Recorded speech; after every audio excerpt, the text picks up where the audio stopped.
Ok, donc du coup on avance toujours sur notre mur, mais en parallèle il y a Binous qui va attaquer le meuble de la future cuisine, donc le plan de travail qu'on va mettre notamment sur ce mur-là. Du coup ça devrait ressembler à quelque chose comme ça. Donc en gros on va faire ça avec un caisson SNCF au milieu là, ici. Au-dessus un évier en émail classique blanc de jardin. Le mitigeur, bah, il est déjà là. On va essayer de se laisser 60 cm là-bas sur le côté pour éventuellement, si un jour on veut mettre un lave-vaisselle ou quelque chose comme ça. Et de ce côté-là, ici, là, on mettra la gazinière qui pour l'instant est de l'autre côté là-bas. Du coup, pour ce faire, on va utiliser des sommiers. Là, on a récupéré des sommiers de la... Comment ça s'appelle ce qui était utilisé pour dans les vignes, pour accueillir les saisonniers. Les trous qui sont là, on va essayer de les conserver pour faire passer, pourquoi pas, des prises électriques, tout simplement pour alimenter la cuisine en électricité. Donc au niveau de ce qu'on va utiliser, donc là c'est le caisson, désolé c'est un peu le bordel, hein, mais donc là c'est le caisson SNCF dont on parlait. Donc ça on va pouvoir poser l'évier dessus. Ensuite on a les deux sommiers qu'on va utiliser, l'évier, et après le reste ça va être de la planche de palette. Tout simplement. Voilà. Bon allez, on vous tient au courant sur la suite. Bon bah du coup on est en train de monter le meuble de cuisine. On s'est basé comme on avait expliqué sur le sommier et sur les palettes. Donc là il y a 4 pieds, il y a l'espace pour faire passer les tuyaux, il y a l'évier. Donc il va falloir je vois comment on gère le dessous du meuble pour pouvoir faire des placards, etc. Ou des tiroirs. Mais du coup voilà, ça commence à prendre forme. Bon bah ça y est, on a mis l'évier dedans, donc ça rentre comme ça. Là on va aller brancher les évacuations maintenant. Et puis j'ai une petite fuite encore à régler au niveau des arrivées, donc rien de méchant, je vais voir comment je peux régler ça. Bah du coup on est quelques jours plus tard hein, quand même, donc le mur avait été fini entre temps. Je vous avais fait une vidéo pour vous parler du sommier et des palettes, donc bah là on a un petit peu le meuble qui sert pour le support d'évier. Au-dessus, on a mis une palette qui nous sert de range couvert et d'étagère. En dessous, on a un caisson SNCF, donc dans une gare, c'est normal, qu'on a récupéré. Du coup, on a rajouté un petit plan de travail en inox qu'on avait récupéré aussi, donc ça, c'est de la récup. Et puis, donc voilà un petit peu le résultat. On va sûrement faire un meuble pour les poubelles ici et laisser de l'espace pour un lave-vaisselle ou quelque chose là-bas. Voilà, donc ce côté-là pour l'instant on va pas vraiment l'exploiter, on verra peut-être un petit meuble de petite étagère ou quelque chose pour ranger des affaires. Et puis là ce qu'on est en train de faire aujourd'hui, c'est l'îlot central. Donc l'îlot central, on l'a fait un petit peu à l'image du poulailler mobile. C'est-à-dire que c'est une taille de palette classique qu'on a poncé. Donc le plus long comme d'hab c'est le ponçage. Hein. Donc voilà, on l'a mis sur roulette. On a posé le caisson SNCF qui est un peu plus petit que l'autre. Et puis dessus on a mis une autre palette, enfin le dessus d'une palette. Donc on a fixé les 4 pieds ensemble. Ça repose sur le caisson SNCF. Et puis là on a encore 2 autres plans de travail inox qui sont là. Et au milieu on va mettre des planches. Donc on vous montrera le résultat final. De chaque côté on va mettre des étagères. Alors soit ouvertes soit fermées, on ne sait pas encore, on verra, on va improviser. Et puis voilà, ça nous fera un îlot central pareil qui est sur roulette, qu'on peut coincer. Bon là ça fait un peu... Bon donc du coup là on va déplacer l'ancienne petite cuisine qu'on avait là pour la mettre en face tout simplement. Avec la nouvelle cuisine qu'on est en train d'installer. Voilà, donc on va voir comment on agence tout ça, on va essayer d'avoir un truc qui est fonctionnel et utilisable, donc voilà. Bon, là, Ok, donc voilà, on a enlevé l'ancien évier, donc maintenant il faut que je rebouche les arrivées d'eau pour qu'on n'ait pas de problème de fuite.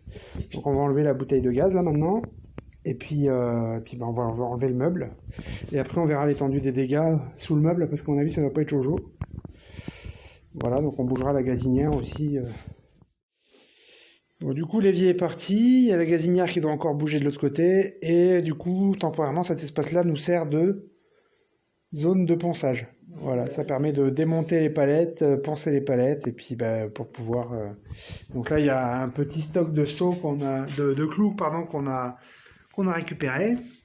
Et de l'autre côté, du coup, on a la cuisine qui commence à prendre forme.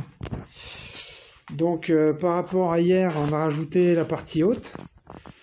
La partie haute qui est très très très pratique, notamment pour faire la vaisselle et pour stocker. Pourquoi? Bah, tout simplement parce que comme vous le voyez, c'est un ancien sommier, hein, c'est le petit frère dessus qui est en dessous. Mais du coup, tous les crochets qu'on a récupérés du sommier du dessous, bah, ils servent à accrocher les ustensiles de cuisine. Et ça, c'est top. Voilà, donc ça peut s'égoutter correctement au-dessus de l'évier, c'est nickel. Sans en mettre partout. Ça, on met pas partout, et puis ça, voilà, après c'est solide, hein, y a pas de... Et puis on peut changer de place les instruments quand on a envie. Ça, c'est vrai aussi. Donc du coup, on a fait aussi cette partie-là. Donc cette partie-là, à quoi elle va servir? En fait, on va avoir la gazinière temporairement sur cette partie-là, et du coup, on va avoir des étagères là pour mettre tout ce qui va être ustensiles de four, micro-ondes, grille-pain, genre de choses, bouilloire, voilà, donc ça sera là. Et avec en dessous, 2 têtes de lit. ouais, c'est les têtes Quoi, de 4, lit, du coup. ouais, c'est les têtes de lit pour les lits superposés, en fait. Exactement. Voilà, donc tout ça, c'est de la récup. Donc voilà, demain, la suite du boulot, ça va être de rajouter les étagères. Celle-ci est au-dessus. Et puis après ça, il faudra qu'on fasse les petits meubles et les façades qui vont venir combler les espaces un peu vides. On va peut-être rapatrier le frigo aussi là-bas. Voilà. Donc c'est plutôt cool. Moi, j'en suis très content. Ça a un petit côté rustique qui me plaît bien. Et puis, c'est surtout un petit côté pratique qui est pas négligeable. Bon, là, on est en train de déplacer un des meubles de la nouvelle cuisine. Donc, on a enlevé le lino qui était en dessous. Et puis, bon, bah là, il est un peu abîmé. Donc, on va voir comment on arrive à le récupérer. Donc, là-bas, au fond, c'est ce qu'on a déjà récupéré. Et puis là, c'est la nouvelle partie à frotter. Hein? C'est pas vraiment fait, là. Ouais. Non, mais bon. C'est toute la longueur à faire. C'est ça. Bon bah voilà, juste pour vous montrer le avant-après, là on vient d'enlever le coin de lino là, donc au-dessus et à côté on a déjà nettoyé, pour juste montrer la différence entre le avant-après quoi. C'est pas mal. Allez, dernier petit tour pour tout le monde. Donc du coup l'îlot central. Alors fait avec une palette en dessous, une palette au-dessus, des bacs en inox et puis des morceaux de palette. Donc les tiroirs latéraux c'est fait avec des caisses de pommes et puis des caisses de bouteilles de vin. L'îlot au milieu c'est fait avec des caissons SNCF à l'image de ces deux-là. Voilà. Donc ensuite le meuble à évier, bon on est déjà pas mal revenu dessus, mais c'est une grande palette, un sommier, des petites palettes découpées pour faire le plan de travail, et au-dessus c'est un sommier tel quel, du coup qu'on a laissé en l'état, et avec tous les petits crochets, on peut accrocher et suspendre tout et n'importe quoi, et surtout n'importe quoi. Donc voilà, on a fait le petit meuble pour le four et le micro-ondes, voilà, donc qui sert aussi de rangement pour tout ce qui est tupperware derrière, etc. Et puis c'est là qu'on stocke le café, la tisane, etc. Ce meuble-là, du coup, c'est pour la gazinière, du coup, c'est elle aussi sur roulette. L'idée, c'est de pouvoir tirer le tout de manière à pouvoir changer la bouteille de gaz. Voilà. Donc c'est assez fonctionnel. Du coup là-bas à droite on a les couverts et le frigidaire pour l'instant. Et puis après ça c'est que du rangement donc on a notre garde-manger qui est très pratique pour tout ce qui est légumes. Et tout le reste c'est du rangement, donc on a les bocaux, les conserves.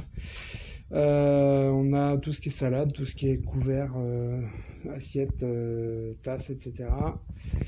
Et puis après ça, c'est pour tout ce qui est yaourtière et autres conserves et autres carafes d'eau. Donc sur la déco au milieu, on a suspendu une vieille échelle qui avait été récupérée avec des tasses et puis des paniers en osier. Voilà, donc ça permet aussi de suspendre tout ce qui est saucisson. Derrière moi, du coup, pour tenir de chaque côté le lit superposé finalement, parce que en gros c'est ça. Du coup, on a les réserves de bouteilles d'eau et puis les verres qu'on utilise régulièrement à côté du filtre à gravité. Et puis après ça, derrière, effectivement, on range tout ce qui va être appareil à raclette, saladier, etc. Et puis les noix aussi qui sont en train de sécher. Voilà. Donc c'était pour le petit tour du propriétaire. Donc la tomate a bien été récupérée sous le lino. Il y a eu quelques morceaux abîmés. On n'a pas encore enlevé tout le lino, notamment à cet endroit-là, parce que vu qu'on veut ouvrir un jour une porte à cet endroit-là et que j'ai pas fini mes joints là-bas, du coup on n'a pas encore, on protège encore les tomates. Bon allez, à plus, chouchou. Alors on est très content de l'aspect rustique de cette pièce. C'était un petit peu l'effet qu'on recherchait et je trouve qu'on n'est pas trop mal sur le résultat, donc très content et puis de l'aspect fonctionnel aussi, parce que c'est vrai qu'on a tout à portée de main et pour une cuisine c'est très agréable. Voilà, j'espère que ça vous inspirera. En tout cas, nous, ça nous a quasiment rien coûté, cette cuisine, parce que c'est beaucoup de meubles qu'on nous a donnés. Les seules choses qu'on a achetées, ça va être quelques éléments de déco, genre le vinaigrier, etc., pour entre 10 et 20 balles. Ça va être les roulettes pour certains meubles. Ça va être quoi d'autre? Qu'est-ce qu'on a acheté? Le filtre à gravité qu'on avait acheté. Mais tout le reste, quasiment, c'est de la récup, quoi. Donc voilà, c'est une cuisine tout équipée pour pas grand-chose. Donc c'est possible. Allez, à bientôt, j'espère que ça vous aura inspiré. Tchou. Petit point du coup sur les améliorations qui viendront à l'avenir. Du coup, il faudra que je fasse passer une gaine électrique tout là-haut pour tout ce qui est circuit spécifique dédié pour tout ce qui va être frigidaire, plaque chauffante, etc. J'en profiterai pour faire descendre aussi des luminaires pour pouvoir éclairer un peu plus le dessus d'évier, parce que c'est vrai que pour l'instant la pièce est assez sombre. Autre évolution, donc le meuble qu'on a déjà parlé pour la poubelle. Et à terme, on ne devrait plus avoir le mur du fond avec le papier peint. Tout ce qui est papier peint, à terme, sont des murs qui devraient disparaître.